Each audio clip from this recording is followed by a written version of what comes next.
வணக்கம். City man Tamil செய்தி பத்திரிகை யூடியூப் சேனலின் செய்திகள். பயங்கரவாதிகளால் காஷ்மீரில் 28 பேர் படுகொலை. எர்ணாவூரில் மெழுகுவர்த்தி ஏந்தி கண்ணீர் அஞ்சலி ஊர்வலம்.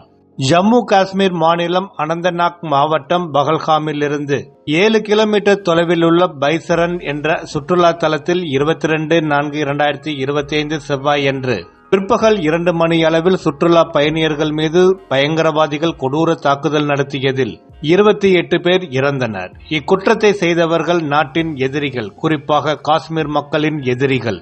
பாதுகாப்பின்மை குறித்து விசாரணை நடத்த வேண்டும். நெரிசலான சுற்றுலா தலங்களில் பாதுகாப்பு இல்லாதது உட்பட இந்த தாக்குதலில் அனைத்து கோணங்களிலும் விசாரிக்க வேண்டியது ஒன்றிய அரசின் கடமையாகும்.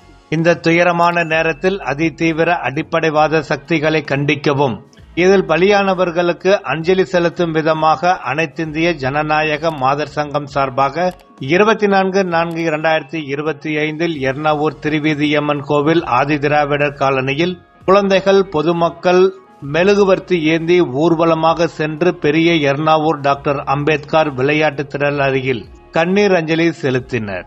இதில் மாதர் சங்க கிளை செயலாளர் தனலட்சுமி, மாதர் சங்க மாவட்ட செயலாளர் எஸ். பாக்கியம், மாதர் சங்க பகுதி தலைவர் அலமேலு, CPIM பகுதிக்குழு உறுப்பினர் கே. வெங்கட்டையா, அம்பேத்கர் விளையாட்டு திடல் நிர்வாகி கவி அரசு, மாதர் சங்க நிர்வாகிகள் லோகநாயகி, சௌந்தரி, பூங்கொடி உள்ளிட்ட பலர் கலந்து கொண்டனர்.